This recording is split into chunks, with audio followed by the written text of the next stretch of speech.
See, I moved off ZimaOS onto Proxmox because I didn't think it was worth running, but I've just switched back to ZimaOS. Here's why. Now, I'm sure everyone's heard of Proxmox. Proxmox is the kind of the go-to standard when it comes to deploying any kind of VMs or LXC containers at home. And ZimaOS, in my initial experience, wasn't very good because I've got a ZimaCube 2, which is really, really powerful, and I think ZimaOS holds it back just that little bit. But ever since switching back to ZimaOS and the release of ZimaOS 1.7, there's been some really cool and really useful features that have been implemented that just make it a little bit better and a little bit more polished. Now, I initially switched to Proxmox because I'm just a huge fan. I'm very comfortable with Proxmox. I find it much easier to segment out my LXC containers if I'm running multiple kind of instances of certain things, and it just allows me to shut them down, spin them back up, and it's just a nice visual interface, as well as obviously being able to run VMs.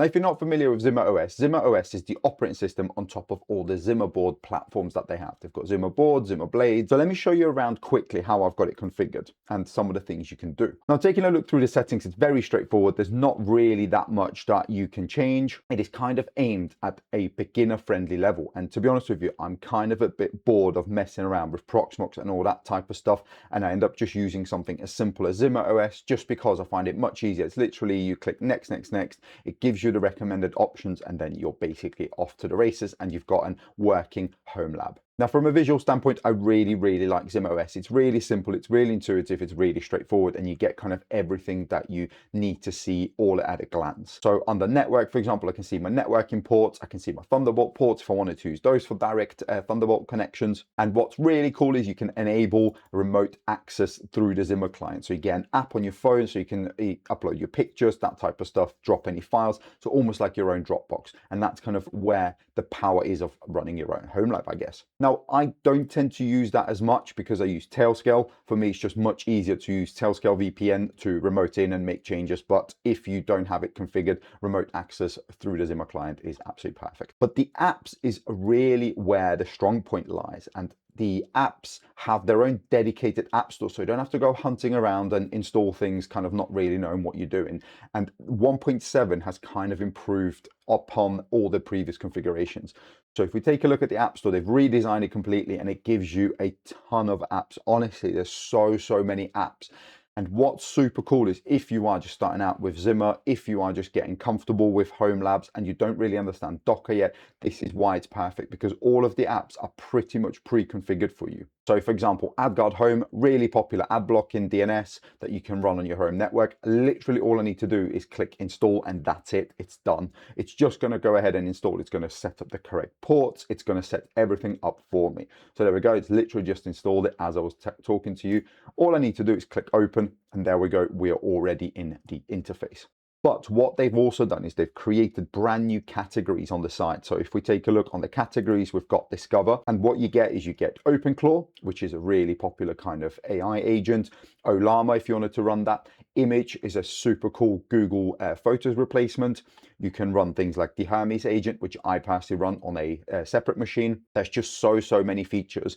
And as I said, they've introduced the categories. So if you're now looking at networking stuff, you want to set up Cloudflare tunnels, for example, you can go ahead and install that here. Now you might be thinking, hold on, this looks very beginner friendly and looks very kind of simple to set up. And I agree with you, but you can still deploy your own Docker containers if you wanted to.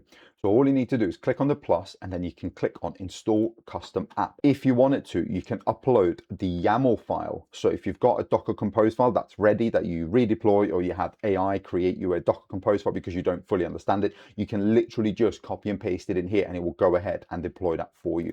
It is super amazing, the fact that you can do all of this stuff as well as obviously have just a single click deploy. So if you're a bit more advanced and you understand some of the things, you don't have to worry about kind of not being able to do this yourself. Now, some of the things that I'd potentially like to see improved is I would like to see a kind of a dedicated terminal interface, because at the minute the only way to get a terminal configured is you have to go into the settings, then you have to enable developer mode and kind of enable SSH, and then you have to SSH in and so on. And not the end of the world, but I'd like to maybe see a button here somewhere near the top next to the settings button where I can just click it and it opens a terminal so I can just make some of the changes.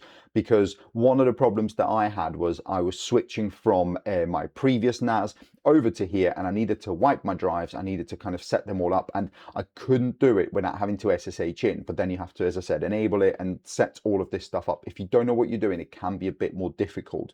Whereas if there's just a dedicated button, it might just be easier to run the commands in the terminal, in kind of a web-based terminal. Now, I genuinely think ZimaOS is well worth taking a look at.